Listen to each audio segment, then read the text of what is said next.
Boa tarde, bem-vindos a mais uma sessão da Storytelling Academy. Nesse caso, parte do evento 10 anos, 10 nomes, feito em conjunto entre o IPAM e a FCB Lisboa, comemorando os 40 anos do IPAM e os 10 anos da Storytelling Academy. Estamos aqui com o nosso convidado, que é o José Brix, publicitário e não só, o publicitário de uma maneira mais lata. É um dos temas, inclusive, de hoje, ou seja, como ser publicitário, não caber dentro só de uma caixinha, né? Mas há um subtema, o tema principal, um tópico, que é o que a publicidade tem a ver com a cultura popular, como é que ela pode conversar mais com a vida, seja aqui em Portugal, no Brasil, nos Estados Unidos, ou onde for. O José, ele é brasileiro, ele casou e veio para Portugal, não necessariamente nessa ordem, pelo que eu entendi, e é um neófito que está aqui há poucos meses, mas tem um percurso já bastante interessante. E eu vou deixar que ele explique um bocadinho melhor o percurso dele, até porque ele tem uma apresentação, então ele tem um suporte para poder contar melhor a sua história. E em seguida nós conversamos e conversamos com vocês também, tá bom? Então, José, está à vontade, vai falar aqui, vai falar ali, já decidiu? A gente vai entender como vai ser a melhor maneira aqui, mas... Então, tá à vontade. Mas acho que talvez aqui, um pouco mais próximo, a gente talvez crie uma proximidade maior, assim, então acho que eu vou preferir ficar sentado mais perto. Aqui o passador. Tá bom. Tá à vontade. Vamos continuar. Gente, primeiro, agradecer a presença de vocês aqui. Acho que esse vai ser um tempo bastante interessante para a gente trocar um pouco as experiências. Entendo que, pelo que o Edson já tinha perguntado, são todos estudantes de marketing, é isso? Na sua maioria, ou 100%? É isso, né? Ok. Licenciatura em gestão de moda. Como? Licenciatura em gestão de moda, é o seu. Licenciatura em gestão de moda. De marketing, ok. Mas acho que independente de gestão de marketing, acho que dentro dessa carreira, acho que alguns caminhos vocês podem seguir depois de formados. Acho que tem, né, a gestão de marketing em si, trabalhar numa grande empresa, numa grande corporação, dentro de um departamento de marketing, às vezes focado mais na questão de performance, outras vezes num relacionamento mais próximo das agências de publicidade, e aí, consequentemente, olhando muito mais para um viés criativo. E eu acho que talvez seja um pouquinho nesse terreno que a gente vai conversar hoje, assim, né? Porque, querendo ou não, acho que o meu contexto é um contexto muito mais próximo e de vivência dentro da publicidade, óbvio, atendendo clientes de marketing, né? Mas eu queria muito trazer algumas conversas aqui para essa sessão de hoje, para a gente poder falar um pouco sobre, dentro da publicidade, o que acontece, o que pode acontecer do ponto de vista criativo, quando a publicidade ela consegue encontrar uma conversa dentro de um contexto cultural onde uma marca onde ela está envolvida. Vou usar um minutinho, está dando microfonia. Opa, tá dando? Tá dando. Deixa eu desligar aqui esse microfone aqui. Para desligar. Isso. Alô? Melhorou? Então era o meu, talvez. Ok. Tá melhor agora? Então vamos lá. Eu preparei aqui um pouco alguns materiais para a gente ir conversando, mas quero que vocês encarem isso aqui muito menos como uma palestra ou como uma apresentação, mas muito mais para vocês terem contato com alguns exemplos, alguns cases. Eu acho que quem trabalha com marketing, né, e quem pretende seguir uma carreira como um criativo numa publicidade, por exemplo, ou um estrategista, seja lá qual for, ou alguém focado em estratégias de conteúdo, de conversa em redes sociais, por exemplo, que também a gente tem isso muito forte dentro das agências. Eu acho que é bem interessante quando a gente chega na parte dos cases, né? Porque a gente vê de fato as ideias se materializarem em um produto final. Ele pode ser vídeo, ele pode ser um filme que vai para a televisão, ele pode ser um out of home, que a gente vê um relógio de rua, um ponto de ônibus, ele pode ser um anúncio impresso numa revista, não sei se ainda existe isso, né? Ou às vezes simplesmente pode ser um tweet. Acho que uma conversa e uma conexão de marca com o público, ele pode acontecer em diversos meios. Então a gente traz alguns exemplos disso aqui nessa conversa, mas antes eu queria trazer rapidamente um pouquinho de quem eu sou. Eu sou jornalista, na realidade, de formação, então acho que a gente já começa um pouco dessa estranheza aí, porque eu acho que dentro da publicidade, principalmente quem trabalha em agência de publicidade, na maioria das vezes não tem uma construção de carreira, uma história muito linear, ou seja, estuda publicidade e propaganda, estuda marketing, se forma, vai estagiar, e aí começa como um trainee, depois vai subindo. Às vezes pode acontecer, mas na maioria das vezes, pelo menos não no contexto em que eu tive inserido, que é o contexto da publicidade brasileira, isso não acontece. Então a gente tem muitas pessoas de históricos diferentes, de bagagens diferentes, e que de certa forma trazem para dentro da publicidade alguma colaboração nesse sentido que potencializa e pode construir grandes histórias. Bom, eu sou formado em jornalismo, eu tenho mais de 12 anos de experiência dentro da área de marketing em agências de publicidade. Aqui algumas empresas pelas quais eu já passei nesses últimos 12 anos, então já passei por algumas agências do grupo Flag, como a Cubo e a Soco. Passei por uma agência do grupo WPP, que chama FBIS, lá no Brasil. Também já trabalhei na área de marketing da Fiesp. A Fiesp é a Federação das Indústrias do Estado de São Paulo, um trabalho bem corporativo, que dá uma destoada um pouco do resto da minha história profissional. Já trabalhei numa afiliada da Rede Globo, que é uma emissora de TV conhecida no Brasil, acho que é a mais conhecida, aqui vocês conhecem também, e daqui a pouquinho eu vou contar um pouquinho o que eu fiz lá. Eu já tive, junto com uma prima minha que era diretora de cinema, a gente teve uma produtora de filmes publicitários, que se chamava, e se chama ainda, porque ela ainda existe, Lady Bird, e ali a minha atuação foi muito mais na produção executiva de filmes publicitários. E hoje, atualmente, eu sou Head de Contas na We Europe, que é uma agência de publicidade originalmente brasileira, mas que hoje também tem uma operação aqui na Europa. Então, hoje, a minha atuação dentro da publicidade é muito mais na área de account, atendimento e gerenciamento de projetos e menos do lado criativo, que foi onde eu comecei na realidade.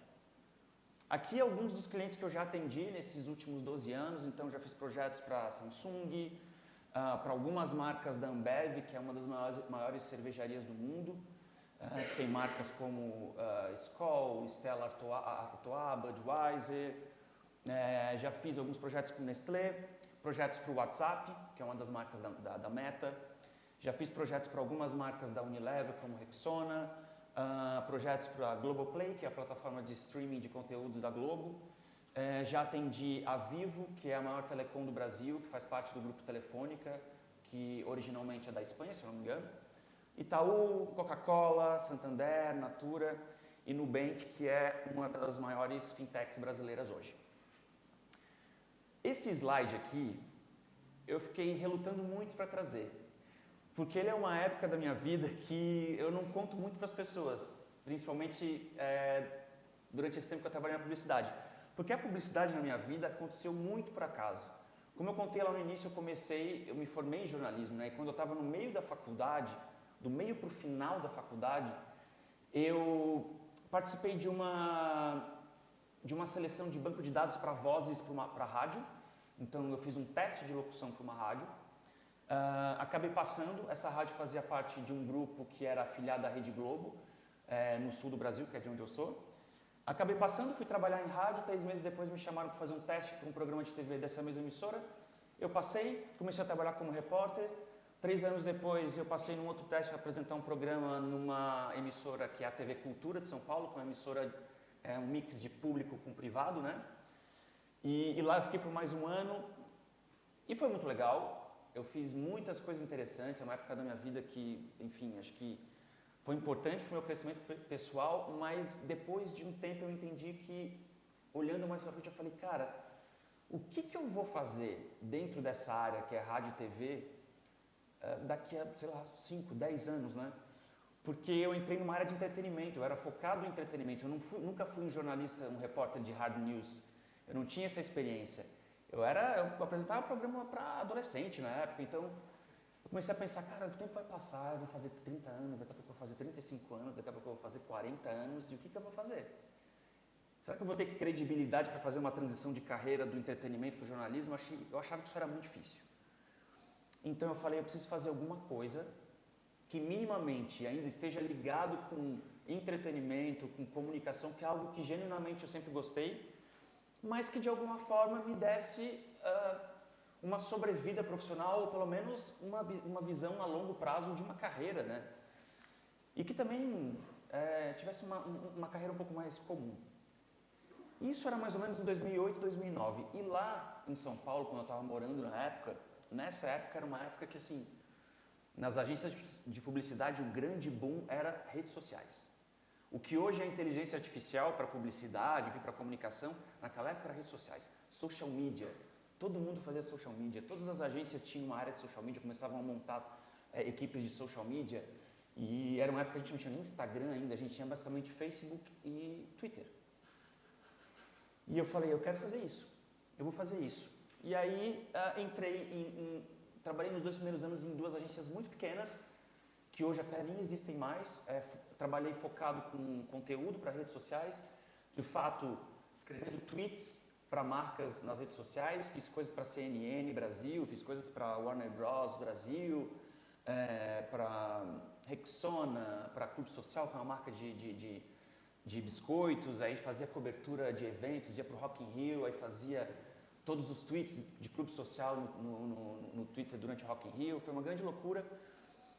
Mas fiquei nessa área de conteúdo e estratégia para redes sociais durante algum tempo, até que em 2017 acabei migrando para um outro núcleo dentro da publicidade, que era de fato o atendimento ao cliente e a gerenciar projetos. E foi daí que a minha vida na publicidade começou e eu de fato saí da televisão. Mas durante esse tempo que eu fiquei na publicidade e convivi dentro das áreas de criação, principalmente, das áreas de estratégia, eu comecei a entender um pouco das dinâmicas que aconteciam dentro da área da publicidade, dentro das agências de publicidade. E mais uma vez, eu estou trazendo um contexto que é um contexto do que eu vivi no Brasil, né? Que é um mercado bastante agressivo do ponto de vista de ego, diria assim,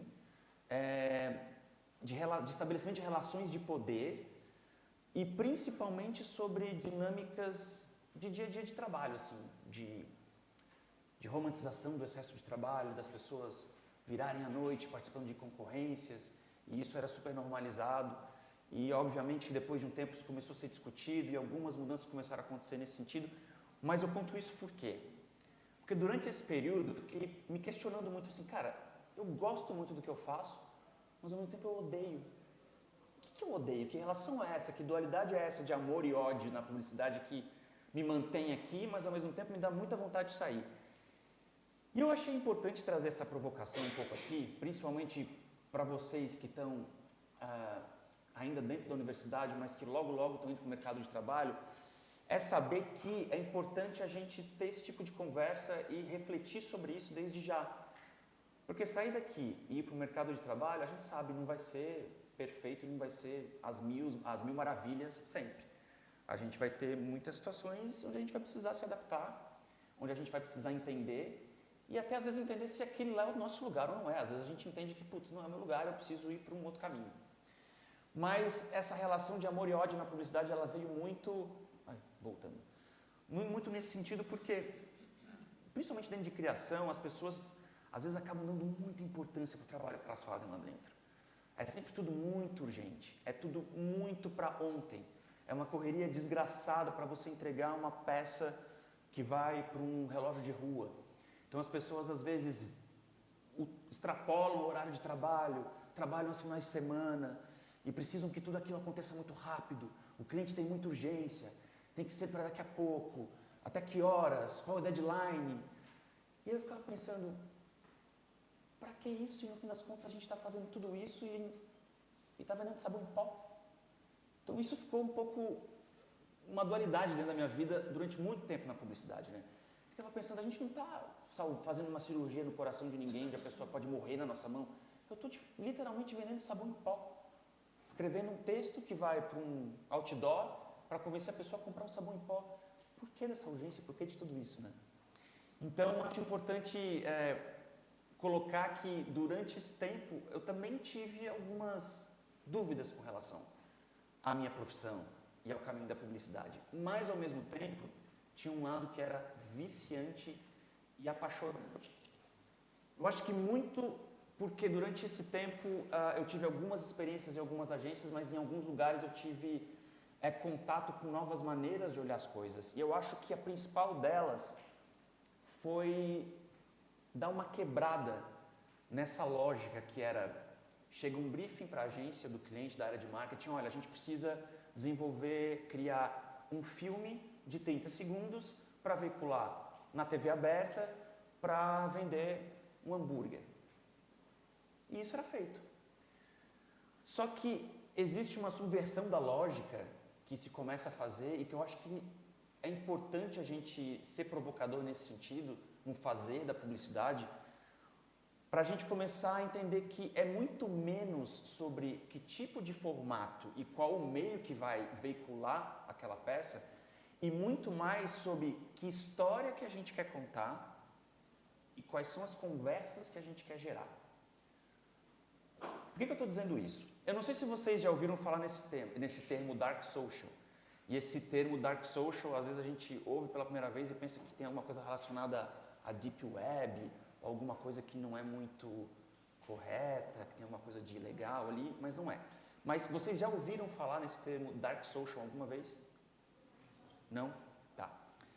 Quando a gente fala de social media, a gente está falando de redes sociais, de ambientes abertos, a gente consegue mensurar as coisas, né? Então eu vou dar um exemplo, um post no Instagram, um feed do Instagram ou no Stories, ele é um ambiente aberto.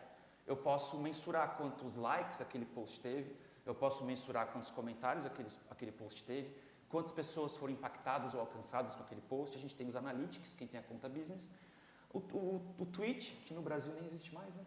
O Twitter acabou no Brasil, mataram o Twitter no Brasil, mas o tweet também, a gente consegue entender quantas pessoas reagiram àquilo ou quantas pessoas foram alcançadas, impactadas por aquilo. Agora, o Dark Social nada mais é que um ambiente fechado, não traqueável. Por exemplo, as DMs no Instagram. Quando a gente recebe uma DM no Instagram, esse é um ambiente de Dark Social, porque eu não consigo saber para onde aquela conversa, aquela mensagem foi, quais foram as pessoas que de fato impactaram, quantos homens ou quantos porcentos de homem, quantos porcentos de mulher, de qual região, a gente não consegue ter muito essa mensuração. Um outro exemplo, as conversas de WhatsApp. Nada mais é que um ambiente de Dark Social, um ambiente não traqueável. A gente não consegue mensurar, de fato, para onde aquelas mensagens exatamente estão indo, quem são as pessoas que estão sendo impactadas, a gente não consegue traçar um perfil daquilo. O Messenger do Instagram, a mesma coisa, do Facebook também, né? A mesma coisa. Então, isso é Dark Social. E aí eu queria trazer alguns fatos sobre Dark Social para estar conectado àquilo que eu falei antes, que é muito menos a gente pensar em formato e-mail e pensar em histórias e conversas.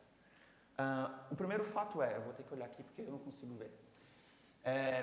Tem uma pesquisa da Nielsen, que nem é muito nova, tá? Isso aqui são dados ainda antes da pandemia, isso é de 2018, que traz que 88%, a recomendação de um amigo é a forma mais efetiva de conversão. Ou seja, se eu quero... conversão eu estou falando de alguma ação que eu vou fazer do tipo, putz, eu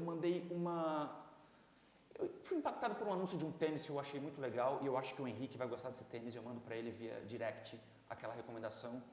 E aquilo pode, de fato, ter uma conversão para uma venda. O Henrique pode clicar naquele anúncio que eu mandei para ele e gostar do tênis. Puta, de fato, gostei, vou comprar. Então, assim, essa pesquisa diz que quando um amigo recomenda alguma coisa para o outro, a chance de conversão é de 88%. A gente confia muito mais do que simplesmente eu ser impactado com um sponsor do Instagram o tempo todo. Essa é a diferença. Uma outra pesquisa da Radium One, que é de 2017, ele fala que 84% de todo o conteúdo compartilhado sobre as marcas, ele é feito nesses ambientes fechados. Em grupos fechados no Facebook, no Messenger, né, do Facebook, e-mail, também é um ambiente não traqueável, e WhatsApp. acho que a gente já começa a entender algumas coisas ali, né, com essas informações.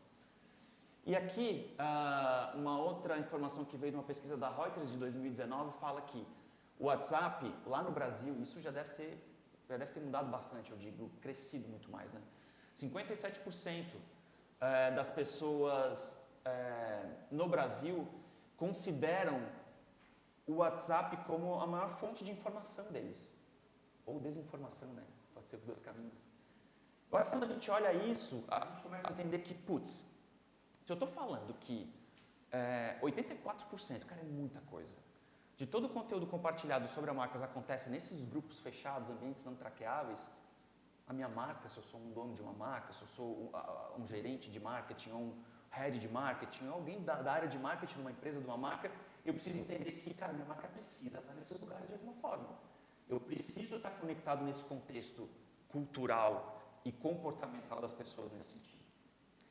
Um outro dado aqui, que também da Radio One, só que uma pesquisa de 2018, fala que uma mensagem em um grupo fechado converte 3 vezes mais do que qualquer mídia no Facebook. Mídia no Facebook é se eu fizer um post patrocinado no Facebook, né, da minha marca, ali, um anúncio. Aqui alguns dados sobre mídia e confiança, só para dar uma reforçada naquilo que a gente já viu no slide anterior. Deixa eu vir para cá para poder enxergar melhor. Aqui é uma pesquisa eu acho que é da Nielsen também, se eu não me engano. E aqui, só para vocês terem uma referência, é sobre a porcentagem de confiança na América Latina, tá? As recomendações de outras pessoas é a forma de mídia mais confiável que existe. 88% das recomendações feitas por pessoas que eu conheço são recomendações de fato que podem converter e gerar eu confio muito mais do que, por exemplo, um conteúdo editorial num jornal ou num artigo de uma revista. A gente sai de 88% e já cai para 74%. Quando eu chego numa propaganda na TV ou num jornal, já cai essa confiança, essa recomendação cai para 72%. Quando eu vou indo para um patrocínio de marca, isso já cai ainda para 70% e assim vai. Quando eu vou para um out of home ou quando eu vou para um outdoor, isso ainda cai mais ainda e vai para 62%. Isso quer dizer o quê? Eu não vou mais fazer anúncio na televisão? Não. Eu não vou mais fazer um post patrocinado da minha marca no Instagram, no Facebook? Não. Não vou mais fazer nada de relógio de rua? Não. Tanto é que a gente está o tempo todo sendo impactado por anúncios nos pontos de ônibus, nos relógios de rua, enfim. Não quer dizer isso, mas quer dizer que tem um lugar aqui onde eu tenho muito potencial e que muitas marcas ainda não se ambientaram e não utilizam todo o seu potencial, que é de fato a minha marca ser recomendada por um amigo e que a minha mensagem, a minha conversa seja enviada para ele de alguma forma via direct por um amigo, ou que a minha mensagem, que a minha história chegue via WhatsApp para um outro amigo. Então acho que isso são algumas informações que vale que a gente tenha na cabeça para entender que reforçando, né, muito menos sobre qual é o formato, qual é a mídia, e muito mais sobre o contexto cultural e a história e a conversa que eu quero fazer. Porque no final das contas, eu quero impactar mais gente, eu quero que as pessoas conheçam mais a minha marca, eu quero que as pessoas comprem mais o meu produto. Como profissional de marketing, é isso que eu quero no final das contas, e é isso que vão me cobrar no final do dia também, né? Aqui falando um pouquinho sobre publicidade e impacto. Eu acho que isso complementa um pouco o que eu tinha falado antes sobre a questão da gente prestar muita atenção na construção de histórias e conversas e conexão com as pessoas. Mas principalmente eu acho que uma das coisas que me puxam mais para o amor do que para o ódio na publicidade é a questão de que a publicidade tem muito potencial. E eu estou falando também da área de marketing, né? Como área de marketing, a publicidade está dentro ali, é como uma disciplina ali complementar, enfim, adicional ao guarda-chuva de marketing, mas a gente tem muita responsabilidade e possibilidade de criar referências. O que eu estou querendo dizer com isso?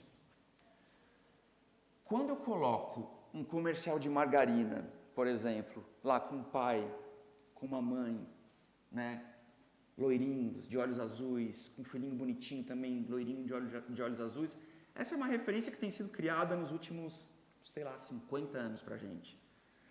Mas quando eu começo, dentro da publicidade, a provocar e a construir novas histórias, criando novas referências e colocando, quem sabe, uma família numa mesa de café da manhã, de pequeno almoço, com margarina, né? Que não seja necessariamente um homem e uma mulher brancos de olhos azuis, mas quem sabe 2 homens, 2 mulheres, pessoas pretas, sem filhos, com filhos. A partir do momento que a gente começa a normalizar e a repetir essas histórias, a inserir nesse contexto, a gente começa a criar novas referências. E quando a gente cria novas referências, a gente consegue deixar as nossas histórias mais plurais, mais representativas, e a gente consegue talvez gerar algum impacto comportamental, cultural e social dentro da sociedade. Eu acho que isso é uma das coisas que me levam muito para a paixão na publicidade, que é a capacidade que a gente tem de criar essas novas referências, essas novas narrativas. Outra coisa que eu acho importante é a descentralização. Isso é uma coisa que é muito ainda difícil de acontecer, e aí eu estou falando num contexto de publicidade brasileira, que o Brasil é um país que, do ponto de vista territorial, é muito grande, ele é quase um continente, então a gente tem micropaíses dentro daquele país, só que as grandes empresas, as áreas de marketing, as grandes agências de publicidade e comunicação, elas ainda estão concentradas num único lugar, que é a maior cidade do Brasil, que é São Paulo, que acaba contratando para criar essas campanhas as pessoas que vivem em São Paulo, que estudaram nos mesmos lugares, que tiveram as mesmas referências, que frequentam os mesmos lugares. Então a sensação que a gente teve durante muito tempo é que as narrativas e as histórias contadas eram muito iguais, porque elas partiam do ponto de vista das mesmas pessoas. Elas eram muito pasteurizadas. Então, para a gente gerar impacto, a partir do momento que a gente trabalha como profissional de marketing, de comunicação, de publicidade, a gente precisa provocar a descentralização dessa criação. Ou seja, é importante que a gente traga outras pessoas para as mesas de criação. Trazer pessoas criativas que venham do Nordeste do Brasil. Aqui, por exemplo, né, as grandes agências estão aqui em Lisboa, algumas no Porto, mas trazer criativos de outras regiões, pessoas que tragam outras histórias, outros backgrounds para fazer com que as histórias que a gente comece a contar e crie, elas tenham um mínimo de diferença e de pluralidade. Por que isso, né? Porque acho que quando a gente acaba trazendo as mesmas pessoas para criar as mesmas histórias, a gente cria narrativas e histórias que são pasteurizadas, a gente perde uma oportunidade muito grande, que é esse encontro de pessoas diferentes mesmo, que têm outras histórias, que estudaram em outros lugares, que frequentam lugares que eu não frequento, mas que podem trazer para uma mesa de criação algo muito valioso, que às vezes eu nunca vou ver, porque eu não tive essa experiência. Consumo versus acesso. A publicidade cria referências, como eu disse, e o desejo de consumo. É o que a gente faz, né, como publicitário. Né? O marketing precisa que as pessoas se sintam incentivadas a consumir para comprarem o meu produto, e a publicidade é uma ferramenta que gera esse desejo de consumo. Só que a gente também tem a responsabilidade de provocar algumas mudanças. Quando a gente está falando, de novo, né, estou falando de um contexto de um país que é muito desigual do ponto de vista social, né? É uma realidade diferente aqui de Portugal. Mas lá no Brasil a gente tem um gap muito grande entre as pessoas do ponto de vista de formação, de acesso a itens básicos. Então, a publicidade tem um papel que pode ser muito perigoso, que é eu gero o desejo de consumo para pessoas que não têm acesso ao consumo. A publicidade não vai dar o acesso ao consumo, mas é importante que ela provoque o Estado para que existam políticas públicas para que permitam que as pessoas tenham acesso ao consumo. E aí as pessoas consomem o produto que eu estou, de fato, comunicando. E bom, acho que eu falei um pouco de pluralidade, mas aqui acho que é um outro ponto para geração de impacto que a publicidade tem como responsabilidade, digamos assim. A pluralidade, acho que não só quando a gente assiste uma propaganda de TV ou quando a gente vê um outdoor, né? A gente vê ali os modelos ou os atores que estão ali, são pessoas diferentes, plurais, que representam a população. Mas acho que é importante que a gente pense criativamente as campanhas do ponto de vista de pluralidade também. E mais uma vez volto àquele ponto, trazendo pessoas de múltiplas formações, de múltiplas vivências para construírem essas histórias que a gente quer de fato construir para que a gente consiga conectar nossa marca de forma mais eficiente com as histórias que as pessoas conversam. E provocação. Publicidade precisa ser provocadora, né? para que a gente consiga, de fato, com que as mudanças sociais e econômicas aconteçam, porque senão, caso contrário, a gente vai ser apenas agentes criadores de desejo de consumo para pessoas que não têm acesso ao consumo ou têm acesso muito limitado ao consumo. Vamos para a melhor parte que eu acho, né, que é o que vocês devem, enfim, querer ver aqui, que eu acho que são cases. Acho que aqui tem algumas histórias que tangibilizam bem um pouco das coisas que a gente já conversou até aqui. Alguns deles eu tive participação, porque trabalhei neles, e eu acho que, se não me engano, o último é um super recente, saiu ontem, e que eu achei importante trazer. Eu não tive nenhuma participação nisso, né, uma outra agência que criou lá no Brasil, mas eu achei legal trazer porque traz muito, de forma muito tangível, essa questão da conexão da funcionalidade do produto em questão com um contexto cultural e social e emocional, principalmente, tá? O primeiro que eu quero mostrar para vocês é um case de Netflix. Ele é de 2016. Quem conhece aqui a série Stranger Things? Ok, todo mundo conhece. Em 2016, quando a série foi lançada, a primeira temporada, ninguém sabia o que era Stranger Things, era uma incógnita. Quando a gente, né, se depara numa plataforma como Netflix com uma série nova, com a primeira temporada de uma série nova, a gente não sabe muito contexto. A gente pode ter lido alguma coisa, uma sinopse e tal, visto o trailer, mas a gente não tem muito contexto. E esse foi o desafio que a gente recebeu na época, na agência que eu trabalhava. A gente atendia a Netflix ia estrear Stranger Things no Brasil, quer dizer, estrear a plataforma, mas enfim, e eles precisavam comunicar a estreia de Stranger Things no Brasil de uma forma muito poderosa, que se conectasse muito com a realidade do brasileiro. A gente falou, cara, e agora? O que a gente faz, né? E aí a gente botou todo mundo para pensar, óbvio, com muito embasamento de dados, mas principalmente pensando em contexto cultural do país onde a gente estava inserido e como que a gente se conectava com o contexto cultural onde a série estava inserida. Qual que é a história da série? É um menino que desapareceu, que sumiu, e a mãe fica desesperada, enfim, tudo se passa nos anos 80, na década de 80. O que a gente pensou? Cara, vamos trazer um dos maiores ícones, se não o maior ícone da televisão brasileira dos anos 80, que vocês, não sei se vocês devem conhecer, que é uma apresentadora que chama Xuxa. Conhece? Ok. A gente trouxe a Xuxa para reviver cenas dos programas dela dos anos 80, onde ela sorteava a carta que as pessoas mandavam e lia a carta das pessoas. Então, a conexão cultural e emocional que a gente trouxe para essa história foi mais ou menos essa. Eu não vou contar muita coisa, mas eu vou mostrar para vocês a peça que foi criada, tá? Tá dando para ouvir?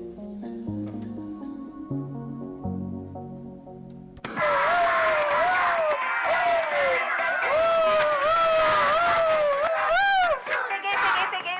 Pronto, já peguei. Não, já peguei.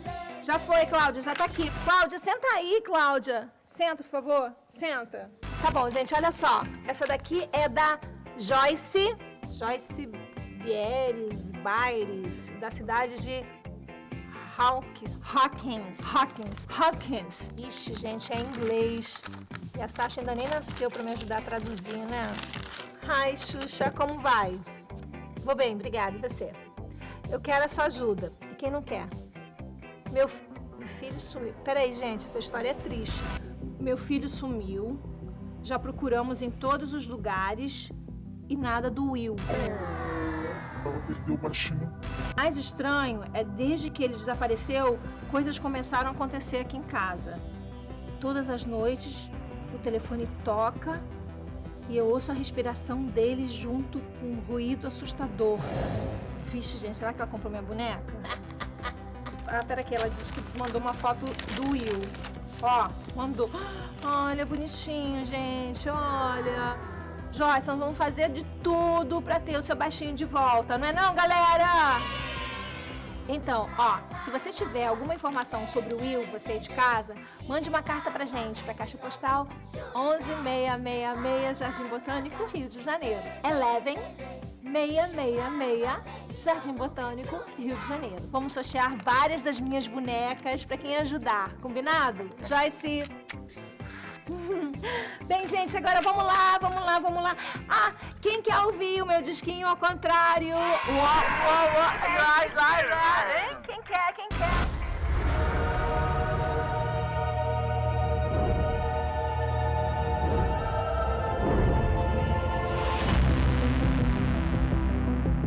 Stranger Things, todos os episódios na Netflix. E tem alguns easter eggs desse vídeo que talvez não faça muito sentido para quem é aqui de Portugal, mas para quem é do Brasil tem muita coisa de histórias da carreira da Xuxa ali que a gente meio que dá uma brincada, por exemplo, quando ela fala da boneca, porque a Xuxa teve uma boneca num tempo e as pessoas que criaram uma lenda de que a boneca era amaldiçoada, que os pais encontravam uma faca dentro da boneca, era uma coisa horrível, uma grande história. Também a Xuxa vendeu milhões de discos assim na década de 80 e 90, e as pessoas diziam que os discos dela também continham mensagens satânicas, que se você botasse o LP ao contrário, as pessoas ouviriam mensagens diabólicas. Então a gente brinca com tudo isso nessa história. Mas enfim, aqui é muito mais para contar que a gente tentou aproveitar essa conexão emocional e cultural que as pessoas tinham com a Xuxa nos anos 80 para falar da estreia de uma nova série que se passava nos anos 80. Então essa foi a primeira história. Acho que é importante só contar. Esse vídeo da Netflix a gente postou no Facebook, não foi nem da Netflix, a gente postou na página do Facebook de Stranger Things na época, organicamente, sem nenhum aporte de mídia. E esse vídeo teve 10 milhões de visualizações em 24 horas organicamente. E aí isso viralizou para tudo que é lugar, as pessoas compartilhavam via as mensagens diretas do Facebook, mandavam para os amigos no WhatsApp, isso virou notícia. Então, a mensagem de estreia da série ganhou muito mais poder porque a gente encontrou essa conexão cultural e emocional da Xuxa anos 80 com a série anos 80. Aqui é uma outra história. Aqui é um comercial de cuecas. Tem uma marca de cuecas no Brasil que chama Mesh. E essa marca era muito conhecida pelos billboards, sempre com os modelos muito no shape, muito sarados, muito fortes, enfim, com corpos perfeitos. E aí a gente recebeu um brief deles, eram os 50 anos da marca, eles queriam comemorar os 50 anos, mas ao mesmo tempo eles queriam se reinventar e repensar a marca. Então a gente provocou, cara, por que vocês não repensam um pouco o tipo de comercial que vocês têm feito nos últimos 50 anos? Né? Porque quem usa a cueca da Mesh não é só quem tem tanquinho.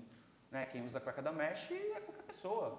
Sou eu, é a pessoa que está com 100 quilos, é a pessoa que não faz exercício físico. E a gente trouxe a marca, outras consultorias e o time da agência para pensar junto nessa desconstrução e reconstrução da marca. E isso gerou uma campanha para a Mesh que foi antecedida por um teaser que foi esse aí, ó. Posso fazer uma pergunta? Por favor, o que está incomodando? Pode tirar e joga pro lado aí. Então vamos lá, Brunão. Seduz a câmera.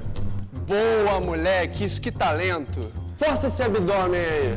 Trinca, meu, faz força, pode rasgar. Ô, Claudinho, traz o óleo, por favor. Óleo? Não, é pra deixar mais gráfico. Isso. Não dá pra fazer sem óleo, não? Isso aí. Então faz o seguinte, imagina que você tá numa praia paradisíaca. Noronha, molhadão, né? Isso, garoto. Você tá na selva, correndo. Na academia. E no CrossFit? 2 e 3. Você tá na lua, é leve. Você tá numa montanha de neve, tá muito frio. Você joga bola, né? Então faz o seguinte, mata essa bola no peito aqui. Pô, jogar bola de cueca? Próximo! Enfim, a gente brinca com muitos estereótipos da masculinidade, do cara que estava nos comerciais da marca até então, e ali a gente meio que quebra tudo. Temos 2 cases. Mais 2 cases, né? Vamos escolher? Oh, meu Deus. Esse aqui eu vou ter que... É aquele casinho que eu vou ter que...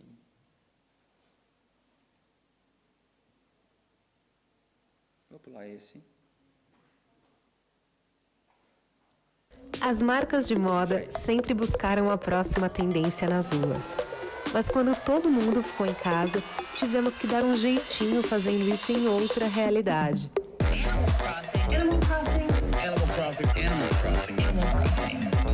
No Animal Crossing, milhares de usuários estão todos os dias produzindo e desfilando virtualmente suas próprias peças de roupa.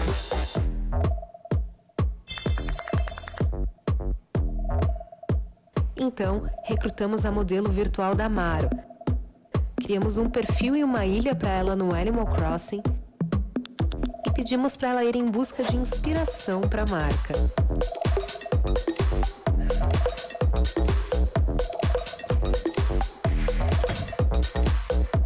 Era bem simples. Mostre seu melhor look para Mara no jogo e ele pode ser parte da próxima coleção real da Maro. Sabe o que rolou? Aglomeração. Centenas de jogadores e influenciadores visitaram a ilha e mostraram suas criações. Que é o personagem da Mara no Animal Crossing. Conheci a ilha deles no Animal Crossing. Enquanto Mara fazia curadoria de looks no jogo, o time de estilo da Maro já ia desenhando os croquis e mostrando no Instagram como as peças ganhariam vida.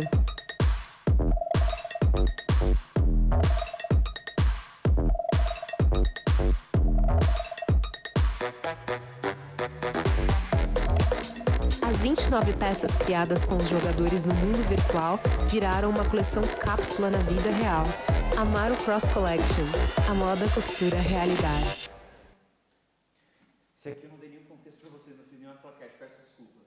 A Maro é uma marca de moda lá no Brasil, uma empresa nova, mas muito tecnológica. E no comecinho da pandemia, logo nos primeiros 3 meses, a gente, por dados e pesquisa, a gente viu uma conversa muito grande acontecendo ao redor de um jogo. Se eu não me engano, eu não sou uma pessoa do videogame, gente, então talvez eu fale besteira. Mas não sei se quem joga aqui conhece Animal Crossing, ou já ouviu falar de Animal Crossing. Eu acho que é um jogo do Nintendo Wii, talvez, alguma coisa assim. Mas enfim, teve muita pesquisa, muita busca e muita gente jogando esse jogo quando todo mundo estava em casa sem fazer nada, porque, enfim, lockdown. E estava acontecendo uma coisa interessante dentro desse jogo, que era, esse jogo basicamente você tem uma ilha e você vai construindo a sua ilha e convida as pessoas para ir para a sua ilha, blá, blá, blá. As pessoas estavam criando, e as pessoas podem criar a sua própria roupa no jogo, do seu avatar, enfim. E as pessoas estavam construindo os seus looks, né, dos seus avatares e trocando com as pessoas dentro do jogo. Gostei da sua blusa, dá para mim, não sei o que lá. E a gente entendeu que talvez seria uma possibilidade interessante de colocar a modelo virtual, a marca tinha uma modelo virtual, de criar uma ilha para esse modelo virtual, convidar as pessoas para irem até a ilha para mostrarem suas roupas que eram criadas por elas no jogo. E a gente escolhia, a marca escolhia as mais legais e aquelas roupas viravam roupas reais, viraram uma coleção cápsula da Maro. Então, né, uma tensão cultural ali, um contexto cultural que era lockdown, pandemia, tem uma galera baixando esse jogo e jogando no Animal Crossing, como é que a gente pode conectar uma história de marca dentro dessa história real que está acontecendo? Aqui algumas informações aqui, vou passar. Esse vou passar, vou deixar o último, pode ser o Gil? Esse é um case super recente, eu não participei dele, acho que é de uma outra agência, mas acho que ele saiu ontem. Basicamente é uma campanha de WhatsApp com um dos maiores artistas do Brasil, da história do Brasil, que é o Gilberto Gil, com a neta dele, que é a Flor Gil, que está começando a cantar agora, enfim. Parece que ela está estudando em Nova York e ele continua no Brasil, obviamente. Mas é uma peça simplesmente para falar sobre a questão de autenticação de 2 fatores no WhatsApp, né? Então eles criaram essa peça aqui.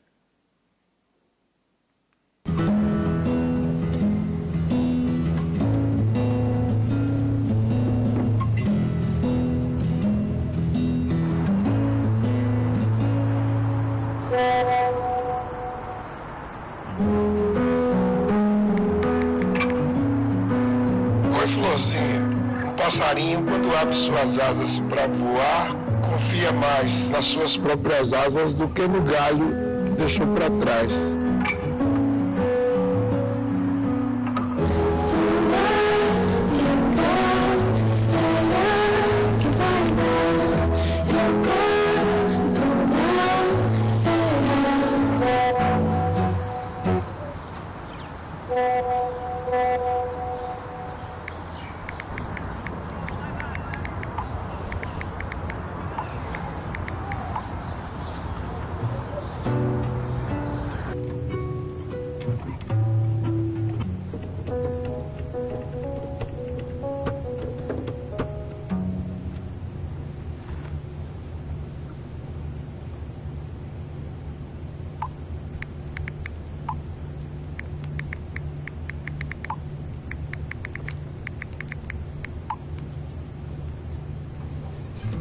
Ver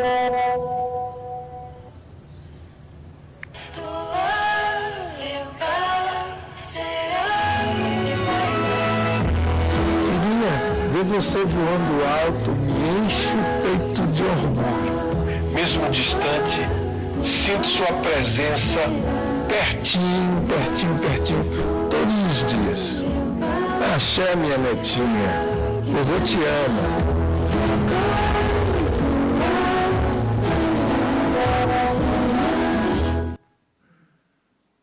É isso. A mensagem desse filme basicamente era para falar sobre a criptografia dentro do WhatsApp, a questão da segurança das mensagens de ponta a ponta, né?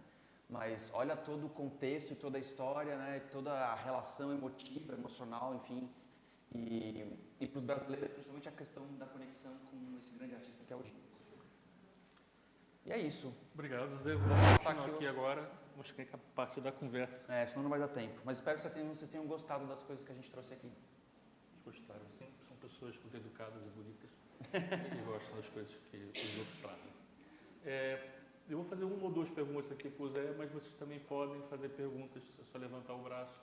Quem tiver alguma pergunta pode pensar já enquanto eu converso com ele e a seguir, quando eu perguntar mais uma vez, eu quero perguntar alguma coisa. É muito interessante o tema em geral e a abordagem que você apresenta. Alguns desafios, né?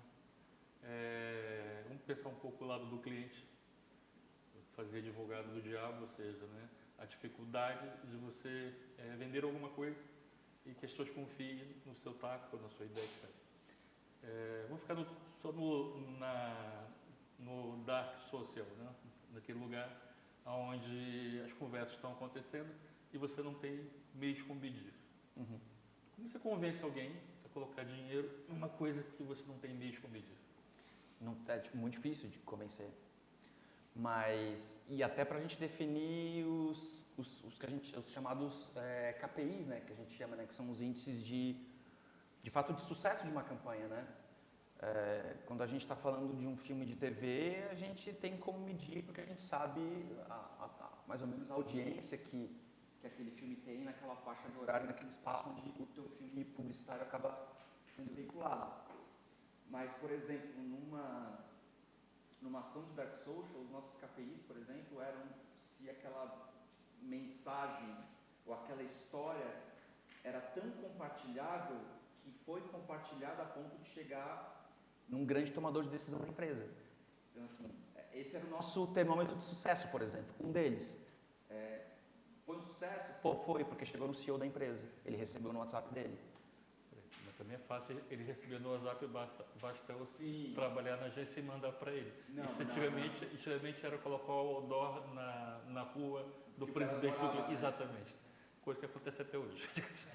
Não, mas isso aconteceu com o Ambev. E de fato, assim, ele recebeu via qualquer outro caminho que não fosse o caminho da agência, mas porque ele recebeu num grupo de amigos, enfim, de pessoas da família.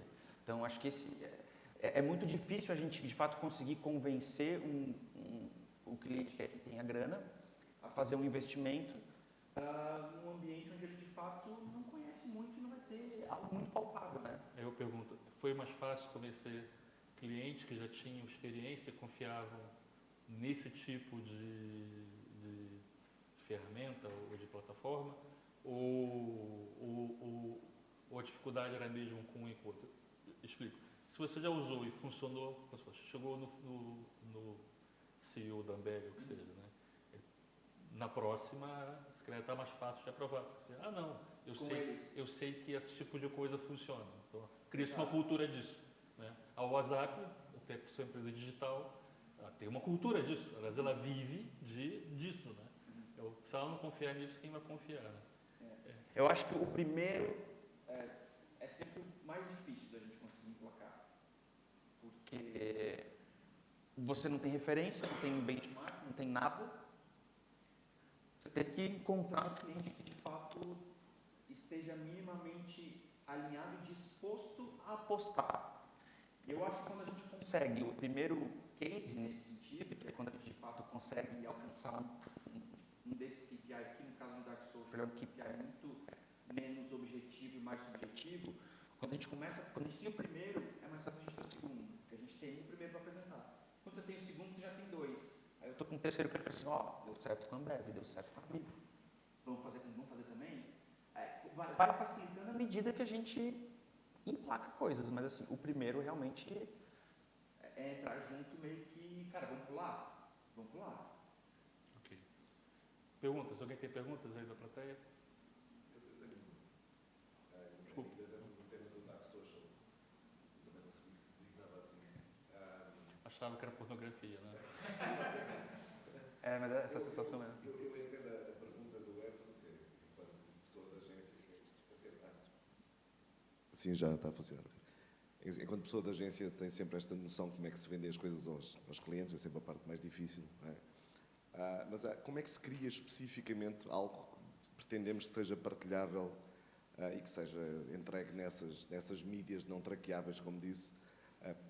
À partida é uma criação, o ponto de vista da criação é igual a outra peça qualquer, ou é especificamente para que as coisas se tornem mais apelativas do ponto de vista da partilha?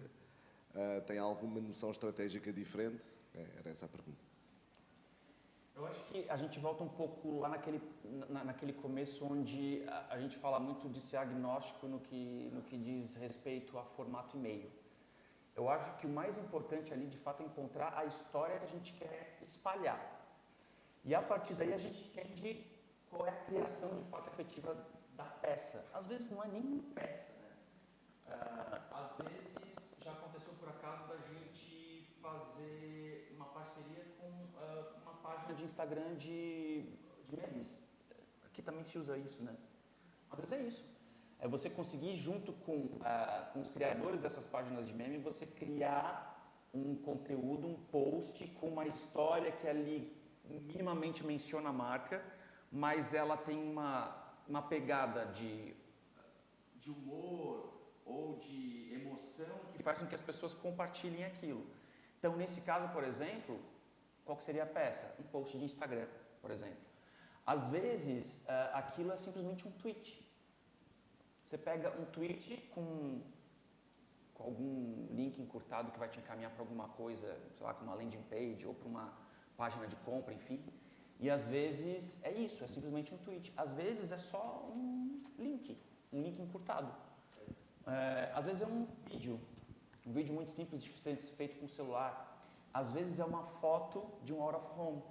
A gente teve uma campanha muito interessante que a gente fez para o Nubank no Brasil em 2018, foi a primeira campanha de marketing do Nubank.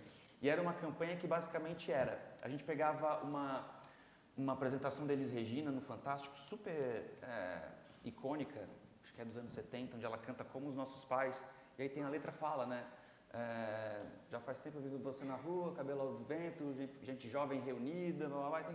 Tem vários trechos da música e quando você olha assim, ele fala muito dessa coisa do passado versus o futuro, sabe? Então o que a gente fez foi espalhar, por exemplo, alguns relógios de rua com trechos da música. Por exemplo, tem um trecho da música que fala: é você que ama o passado e que não vê. Então a gente fez um relógio de rua roxo, que era a cor do banco, da Nubank, com esse texto: é você que ama o passado que não vê. E colocou esse relógio de rua na frente do Itaú, que é o principal banco do Brasil, um banco super tradicional. E qual que foi o asset, a peça? Foi uma foto que a gente fez do relógio de rua na frente do Itaú e disparou isso em grupos, disparou para a imprensa, enfim. Então pode ser muita coisa. Comprou participação no Nubank, exato.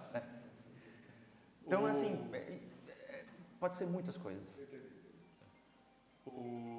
Você tem uma pergunta, né? Então, passa o microfone para ele, por favor.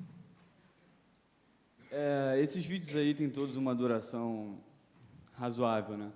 Eu vejo que hoje, a atenção, especialmente das crianças, tem reduzido. Uhum. Eu acho que esse tipo de vídeo seria mais adequado à TV, né? Onde você, de certa forma, não pode ignorar aquilo ali. Ele vai passar independente se você está prestando atenção ou não. Então, minha dúvida é um pouco isso. Com a queda da televisão, como é que você consegue veicular parece algo mais elaborado esses vídeos, né? Como é que você consegue veicular isso, no YouTube, onde você pode facilmente pular o vídeo, ou em outras redes sociais que você pode simplesmente deslizar para baixo e evitar a publicidade? Boa pergunta. Esses filmes, por exemplo, que a gente viu aqui, eu acho que a gente talvez tenha visto, por exemplo, o da Netflix, ele foi único e exclusivamente postado na página da série no Facebook, foi digital. Simplesmente ali, não teve mais... Ou seja, não era para ser veiculado. Não era para ser veiculado. Assistido. Isso é uma questão, ou seja, que é difícil convencer também os clientes, né? Que, não, você vai gastar dinheiro na produção e vai contratar um asset, a Xuxa, vai pagar um bom cachê para ela. Vai pagar uma estrutura de produção para ir nesse caso a gente foi na casa da Xuxa, filmar na casa da Xuxa. Então, que é para atrair, digamos assim, é o mel que vai atrair a abelha, né? Então, as pessoas vão lá para assistir, que é outra atitude diferente de eu estou manipulando o meu controle remoto da TV, eu estou ali na rede social onde estou passando pela publicidade e realmente eu não estou com tempo para parar para ver nada. Ou seja, nesse tipo de filme ele pode ser maior, né? Porque ele está contando com uma coisa que já é o seu primeiro engajamento. Eu fui lá porque eu quero. Então eu quero ver isso. Né? E geralmente, desculpa, como é que é o teu nome? Iane? Geralmente esses filmes que são mais longos, né? A gente viu alguns deles com 3 minutos, 2 minutos, eles são o que a gente acaba chamando de hero, né? Ele é a peça principal, ele é como se fosse a base, é o que vai para digital, vai para o YouTube, é o que conta toda a história, mas geralmente quando o cliente tem um plano de mídia com veiculação em digital, enfim, ou televisão, óbvio, a gente tem as reduções, e aí as reduções a gente precisa de fato formatar. Ele precisa ser um corte de 30 segundos para TV, ou 15 segundos. Às vezes tem cliente que faz, tipo, desse filme faz, preciso de um corte de 30, preciso de um corte de 15, preciso de um corte de 6. Como é que você pega uma história dessa inteira e conta em 6 segundos, né? Realmente é um desafio muito grande. Então, acho que sobre atenção, eu acho que tem que ter muito cuidado com o que se pensa e como se pensa e com o objetivo que se tem. Eu acho que eu posso ser impactado por um filme daqueles e simplesmente dar skip, né? E não assistir, que aquilo não tem a retenção da atenção. Mas eu posso, por exemplo, receber o Edson, que é meu amigo, no WhatsApp, e falar assim, puta, cara, olha que legal. Não, o Edson não pode ser conquistado. Mas eu posso receber de um amigo, nossa, gente, olha que lindo esse vídeo aqui do Gil, cara, me emocionei. Pô, eu vou assistir até o final, porque foi um amigo meu que me mandou. É uma outra coisa, ninguém me enfiou isso goela abaixo via um anúncio de YouTube, por exemplo. Às vezes até manda mensagem, veja até o final, porque no final tem alguma coisa interessante. Veja até o final, porque foi a nossa agência que fez. Olha, última pergunta, pergunta no horário. Alguém tem mais uma pergunta a fazer, Zé? Só quem chegou agora, então, está cheio de dúvidas. Olha, eu queria agradecer a sua presença aqui, sua participação e espero que a sua jornada aqui no mercado de Portugal dê para você contar muitas histórias e aproveitar as conversas e as ondas culturais que aqui no nosso país que não são muito interessantes. Precisa de mais gente para contar. Muito obrigado, então. Eu agradeço, gente. Obrigado.